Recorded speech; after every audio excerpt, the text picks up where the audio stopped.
This is just another video of the 88 Iroc convertible G92. I've made a few of these. People seem to like them. I like to see more of it. I'm doing this one a little higher resolution this time, and hopefully it'll look nice on YouTube. Anyway, so this is my 1988 G92 Iroc convertible. I've had several of these cars, and I mean, I've had a lot of third gens, everything from brand new turbo Trans Ams to brand new GTAs that were in GM Museum, brand new Iroc 5.7 T-top cars, 1LE cars, everything. I had one time I had a collection of about 12 third generation cars all at one time, and most of them were under 1,000 miles.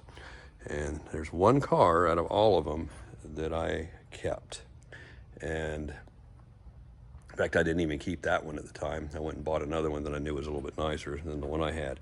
Could never find one brand new. Could find them all everything else brand new, but I could not ever find one of these brand new. And the reason is because it's just kind of an unheard of car. And oh yeah, it's just an Iroc convertible. Everybody's seen one of those. Yeah, you have. Nothing special. It's just a 305. Yep, you're right. It's 305. Nothing special. But what it is the G92 high performance 5-speed car. And so what's so special about that? Well, it's got a 5-speed in there.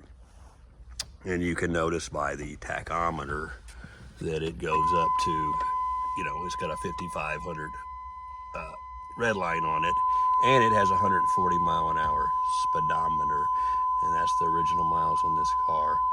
I bought it with about 26,000, I think, many years ago.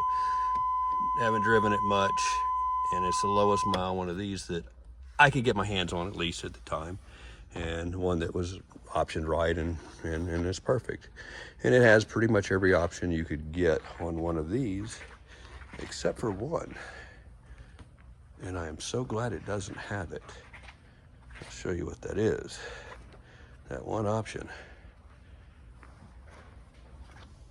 Power antenna. Because it'd be dead and gone, and you'd be pulling the fender wells out to fix it. So thank God it doesn't have that. So that's a good thing. And this car sits on original Gatorbacks. And when I say original, it has actually two of them that are brand new originals on it in the back. And the front ones I had kept new old stock from just collecting these cars. And so those are new old stock. And these are original to the car here. And so that's what those are like. Very nice. And so I have a second add-on video that I'm going to do that shows you the RPO codes and what makes these things different, if you haven't seen it already. And if you've ever just digging around for cars and you say, oh, I know where one of those is. Well, this is how you can identify one. And the main thing is, if you see an Iroc convertible that has rear disc brakes, more than likely you're on the one. I would say that's the key indicator that you got it. And the other one is the key indicator. It has the Australian differential in there, which is a 9-bolt. And that's what this car looks like underneath. I've got videos of it on lifts and with Bilstein shocks. So that's factory on the FE2 and the original bigger muffler. Now the 5-liter G92 car shares the same exhaust manifolds as the 5.7. So if you had the automatic car, they don't have quite a big exhaust manifolds, and the exhaust pipes are smaller diameter. So this has the 5.7 exhaust on it. The motor also has a higher profile camshaft in there. What are the specs on that? I don't know. I don't know if anybody knows, but that's a known thing, and the valve springs are supposedly tighter too on this, because this motor does rev. It revs more than the 350. It revs more than the automatic motor, obviously. And the injectors are I believe a 19-pound injector. as to where your 5.0s are automatics, I think, are 17. These are 19, and then the 5.7s, I believe, are 20, or maybe. So it has a little different injector in it too.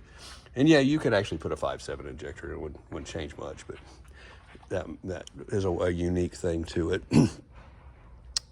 So that's kind of the identity there. And of course, any of these that have the high performance, the G92 package, have the KC4 oil cooler, which was on, you know, most of the 5.7 cars. I've seen them without it. So, and I've seen 5.7 cars that had a non-Australian differential in them too, which is weird. So the 7.5 diff, especially 92, I think they ran out of these, and they started putting the other ones in there, which is weird. So a lot of weird stuff were done on these cars. So that's kind of the key. Like I said, the video will tell you more of the RPOs in a minute as you progress, but I'm just showing the car off. So when a convertible is made on these cars, it is factory, but it's not. It's done by the ASC Corporation, which is, you know, GM partner for years, from everything when they started the sunroofs in the 60s to doing convertibles, and so these will have that in there. Now, is it a conversion car? No, it's built from the factory this way, and it was done on the assembly line, I believe in a side line is how it was done. I think this was done, you know, at the Van Nuys plant. I believe this is Van Nuys, I forgot, or it's a California car, I believe. I have to go back and look. I remember it in the other video, but I don't remember in this one. So, and the 6-digit, 1, 2, 3, 4, 5, 6 will be a 3. So that's correct. That means convertible. And so if you see one that does not have the 3 in there, and I think it's a 1 or a 2, it's a conversion car. It's not a factory convertible.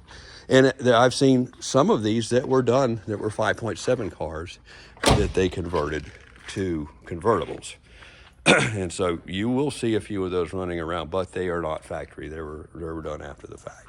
And some of them you can see around the edges look pretty rough in the way they were done. I've never owned one, so I can't say that they're bad or good, but it would not be considered a factory convertible. What else? That's kind of it, you know. One of the things I always get mad at in these cars, because they have, you know, it says Camaro under there, is when the dealerships put these plates on there and they drill the holes. Unfortunately, this car had that done. I've got another piece right here that I can change and put on it. And it's brand new old stock. I just don't want to do it because I don't want to take it out of the box. And I got my name on it, so not a big deal. Original headlights, you can tell the G halogens. All 4 of them. Original lights there. Of course, you can see this car does have a few miles on it. It's got a few little chips and things in it, but it certainly disguises its miles very well. They're low, but like I said, I'm used to some of these that have under 1,000 miles on them. And so we can go in here and yeah, put my name on it. That's a real intrusive thing. Look at this. It's just a little magnet.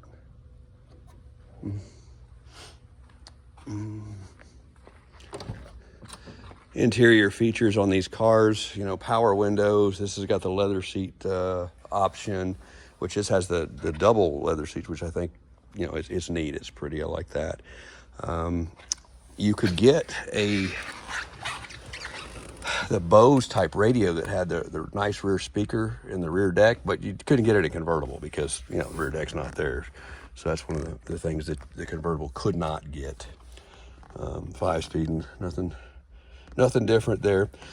Now this is called the world-class transmission, and I believe the overdrive is a point 7.9 maybe, or 7.5, as to where the non-world class is a 0.80.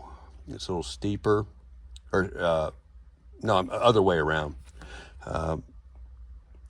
And it's stronger. So the world-class transmission came out, I believe, in '88, and this is the first car to get it. The first, or not this particular car, but the G92 5-speed cars were the first one to get it. Because if you look, they make some 5-speed cars in '88 that don't have the rear disc brakes, that have the smaller wheels, that don't have the Gatorbacks tires, but they're 5-speeds.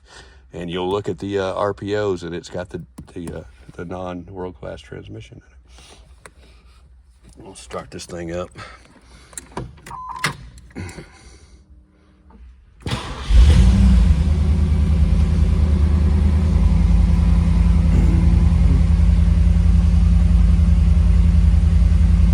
It's running.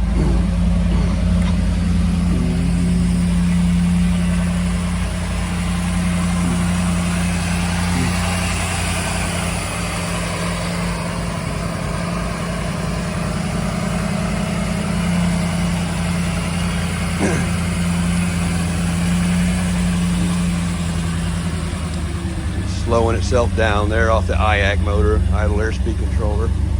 And one of the things that really amazed me about these cars when they were new, and when you have one running right with good injectors, is just the deep exhaust, especially the 5.7 and the LB9 5-speed cars had that big exhaust, and they just have that really good deep rumble to them. Not loud, not crazy, just, I remember you could hear these coming down the street. I knew what they were. I wanted one then, but I couldn't afford it. So I got one some years later, but I got a lot of them years later.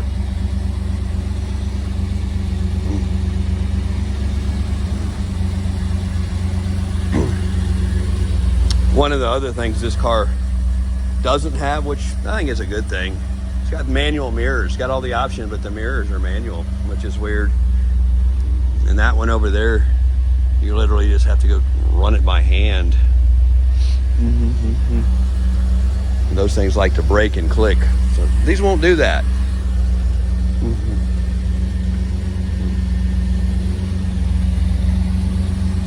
Of course, to get the rear deck up, you do this thing here. Well, it won't do it when it's running. I think you have to have the parking brake on and the car off, if I remember right. And I have to go back and, yeah, I think the car's got to be off.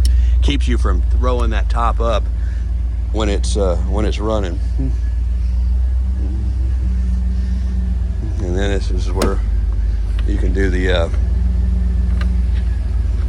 top releases the pin in the center there. But it just pops up. I've got a video that shows that later on it.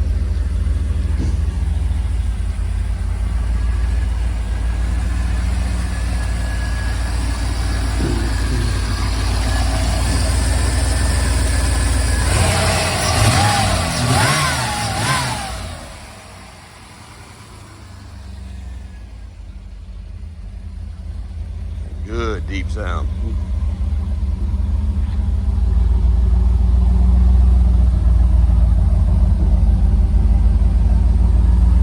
Good gas, I can smell it. I wish you could smell it too, because we don't run any ethanol fuel in any of the vehicles in here, because some of them sit too long and damage the cars. That's what a lot of the injector damage gets on these cars too, is running ethanol fuel in them or letting it sit. Running it's fine if you drive them all the time, but once you let them sit, that's where the problems begin.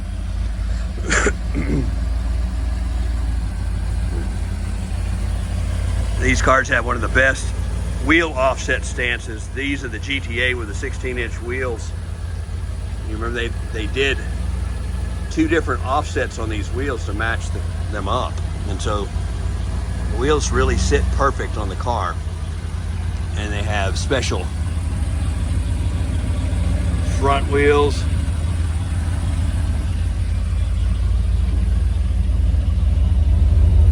And rear wheels. A lot of people got those confused car shops did. You see you put the rear on and they sunk in and then stick out the opposite ways. And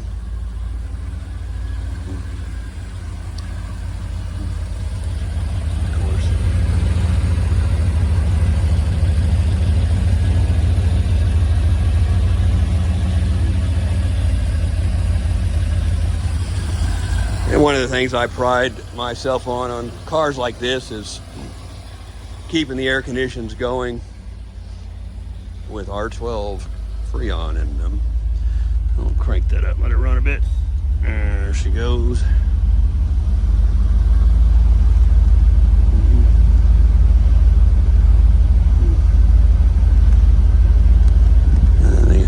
And the radio, man. Camaro moves beaches on 91.7 KXT.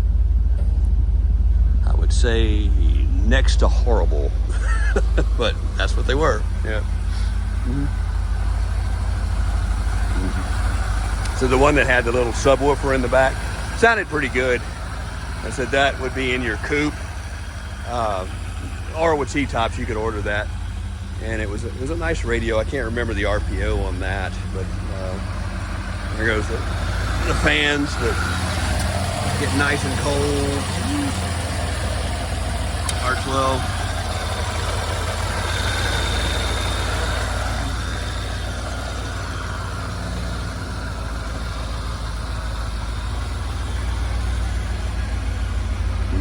It's kind of cool in here, so it's no reason to run it, but yeah, I want to run for a minute.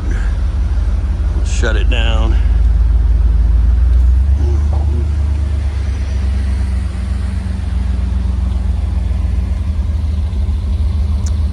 The Gatorback tire is just something really special.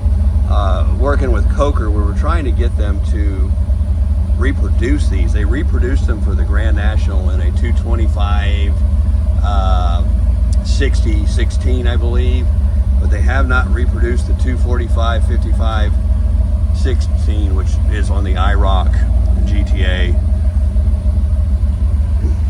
or the 255, which is on the Corvette. A lot of these cars get Corvette tires on them later, 255 50 16s, which is just a little bit taller, but I think it kind of makes the car look a little, which in fact here's a car that has 255 because it's a Corvette and it's brand new. There's a 255 Gatorback there, so it's taller, and so you put those on the Iroc and they lose a little bit of that low slung look to them.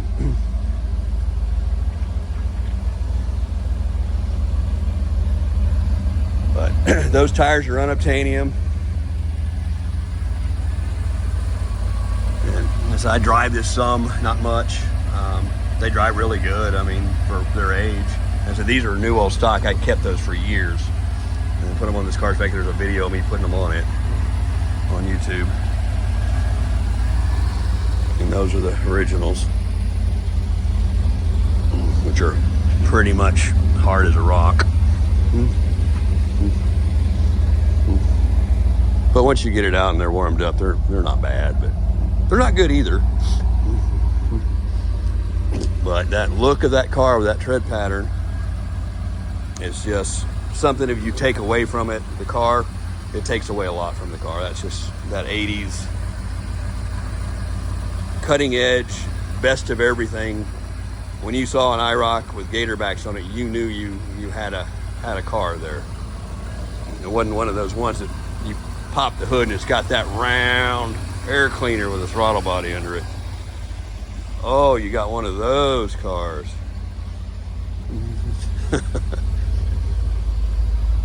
I'm going to turn it off here. I'm going to rev it up one more time just to make sure the moisture's out of the exhaust, which it's probably not on this shorter run, but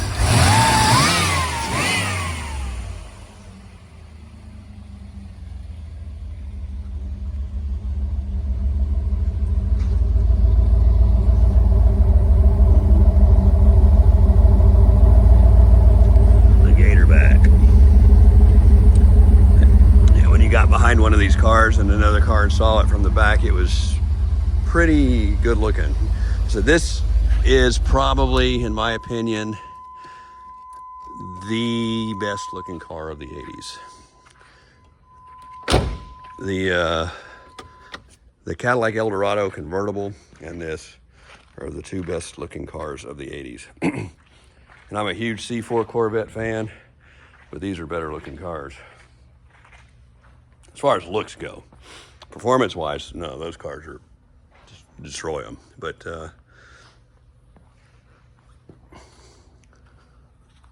for looks, the Iroc is cool. It's as cool as you can get.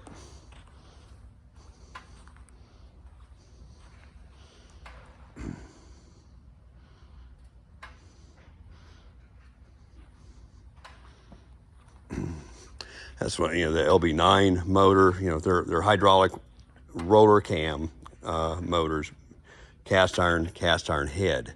So if you had even a 5.7 Iroc with an automatic, it's the same. It's a cast iron head motor. But in a Corvette, starting in late 86, that's when they went to the aluminum head, the L98 head, the roller camshaft. And so all the 87 Corvettes, like the one that I showed you the tires on, his aluminum head motor. So a lot of guys that hot rodded these up would put an aluminum L98 heads on these. Now, one of the things that I've learned over the years of modifying tune ports, which you guys have watched these videos, you know I've modified these tune ports a lot, is the factory runners were really never designed for the 5.7 liter motor. They just literally run out of power around 4,500 RPMs. But on the 5 liter motor like this, they will run up to 5,500 RPMs and even pull to 6. This motor will pull to 6,000 RPMs. Is it low? Is it running out of horsepower past 55, 52, 54 like that? Yes, absolutely it is. But it'll pull up there. As where if you try that in a 5.7, it really doesn't even go there. It's just, you know, unless you force it or just, you know, beat on it. So that's where the bandwidth of the 5.0 was higher. And that's what makes the car a higher top speed car. I wouldn't say quarter mile over a 5.7. I mean, if you drove one of these right and you hooked up just right, you're probably going to beat a 5.7. 5.7 is consistently going to beat you, though. It's going to be more street friendly. But on the top speed, these cars got it. Faux show. Been there, done that. Lived those days.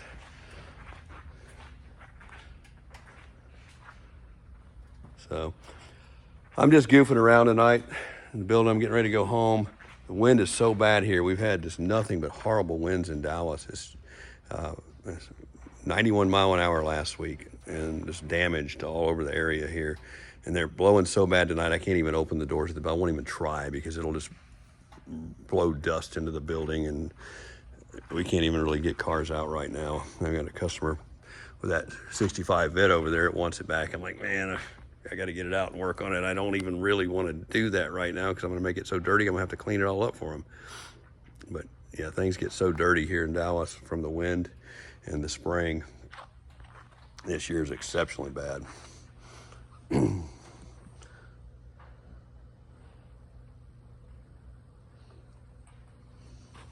It's a test car. It's a rare plate. Did it come with this car new? No. Those are actually from the Arlington plant. And a guy there that for all the manufactured cars that they would give to people, you know, or you could sign up for the manufacturer demo program. And those were the plates that went on a car in 1980. It was probably a Caprice or something like that, because that was built in Arlington. And so he had saved a bunch of those, and I've got a bunch of them, and that was kind of where that came from. And we try and match him up with the years. So I've got a whole from 83, I think, to maybe like 96. We have some. all the way up to the Impala SS and the Brougham, which my Brougham that had the true manufacturer plate on it. Went on that car, test car.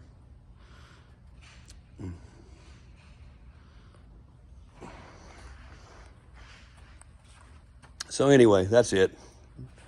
I'll add this little RPO section to the end of this video, but nothing special here. I just wanted to do this in a little bit higher resolution that I didn't do before, just to document the car for the future and what one of these was, or will be. So thanks for watching. This is just back to some of those rare 5-speed cars. Going over this one more time for some people. So you notice, we'll go by the VIN first. We'll go to the 1, 2, 3, 4, 5, 6 digits, a 3, which indicates it's a convertible. So this is a factory convertible, and this is an 88. And so this is this is the G92 5-speed LB9 convertible. It's the car that has the disc brakes rear, the Australian 9-bolt rear end, the KC4 heavy duty stuff, and the higher performance motor with the higher lift cam and the bigger exhaust. And so it's the 1LE motor, basically the same thing, all put in a convertible as kind of an 87 and 88 only thing in the convertible. So we can go through some of the things like the suspension. So if you've got a high performance Iroc, and there's a lot of cars that say Iroc on them, some of them have throttle body engines on them, some of them are the lower performance automatics, and the cars sit up higher and have a mushier suspension. So FE2 indicates this is the good suspension. It sits lower, has the bigger sway bars and things like that. Then you start getting into the things like the GM3, that's the rear end ratio on this car, which also is the G80, which is posi, and G92, which is the performance rear axle. And that, of course, is what makes this car special. And the way this car worked is, if you ordered the G92, it basically triggered all of the high performance stuff to go on the car, which of course increased the price drastically on the car. I mean, a lot. And so a lot of people, oh, G92 that expensive just for a performance axle? Well, yeah, it is. And it's not just the axle, because you got the motor, you got the transmission, you got the 4-wheel disc brakes, you got the KC4 oil cooler and things like that. And so if you look at the transmission on this car, it is MK6 and the MM5. This is called the world-class transmission. This is not the normal T5 of the previous year eras. This is the better one, which ended the years in 92. Then if you look at things like, where are we at here? The LB9 motor, obviously, is what this is, but the LB9 is confusing because the LB9 had different horsepower ratings to them. So if you see LB9 with G92, that means you've got the higher performance engine. If you see LB9 without the G92, you don't have it. And so there's a lot of weird things like that. So the convertibles are really, really weird about this. Not the coupe per se. The coupe itself is rare with the G92, of course, 5-speed car. And of course, you know, the saying is yes, this is the actual faster car than the 5.7. Is that necessarily true? Not always. You know, I've owned them both. I've raced them when they were brand new. But I can tell you that the 5-speed car does have a higher top speed, for sure. So it will do more just because of the gearing, and it's a manual and things like that. You know, we're splitting hairs here, going back to cars that were high performance in the 80s compared to things today. But this is what makes cars rare, just like a 69 Camaro, you know, minivan can beat most of them today, unfortunately. But this car was hot for its day, very, very hot. and very, very expensive in a convertible. And so those are some of the things that make it rare. Again, I've been over this before. This is kind of a recap again in a different video to show what makes the car special. So just G92 and LB9 with a 5-speed, which is a MM5 and MK6 there, that will give you your main things that will trigger everything else. But basically the G92 and a 5-speed triggers all of the high performance things: the suspension, the 16-inch wheels with the Gatorbacks tires, the FE2 suspension triggers the oil cooler, triggers the 4-wheel disc brakes. And so that's why the cars were rare. And the biggest problem with the car and trying to decode these things is the LB9. And that's where it gets confusing, because LB9 is the same motor as in the lower performance with the automatic, which one is, I think, 190 horsepower, and this is what, 235. So it's, I mean, it's, you know, splitting hairs, but it is more powerful motor. But the RPO shows LB9 on both cars, and that's where they really kind of screwed you, or whatever you want to call it, or made it confusing. But when you see all the other stuff in association with that, that is when you know you've got the car. And like I said, in a convertible, this is rare. You will not see ever a convertible in 89, 90, 91, or 92 that has the 3-fin on the 6, which is a factory convertible, that has 4-wheel disc brakes, FE2, and the world-class transmission. You will not see it. It stopped in 88. That was it. They did not make it past 88. And they only made a few of these, and the story, of course, is these were kind of an accidental build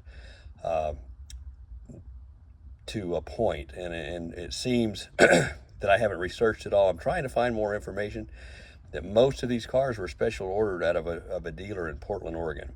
I've had 3 of these. All of them came from that dealer in Portland, Oregon. And I'm not even anywhere close to Portland, Oregon. I'm in Dallas. And so somebody knew what it took to trigger to build these cars to get that. And why did it stop in 89? Well, I'll tell you why. Because when you build the convertible, they put really big braces underneath the car because it doesn't have a roof.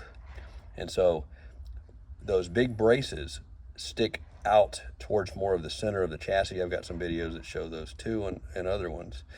And you will not be able to fit the N10 dual cat, which was required in 1989, which actually gave the car, I think, 5 more horsepower or something, but it was more of a emissions thing to have dual catalytic converters.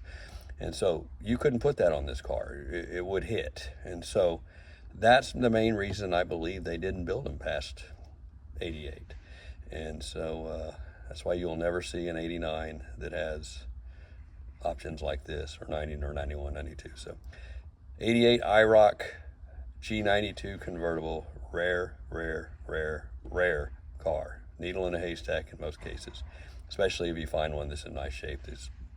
Most people didn't realize what they were and just used them up. And so they were never noted as anything special when the car was new. They were just more expensive. In fact, you know, they gave more credence to the 1LE car because it was more performance oriented, but it's the same stuff. So there you go. In a convertible. Anyway, I'm gonna stop this segment and then go back to another one. This will be in a video.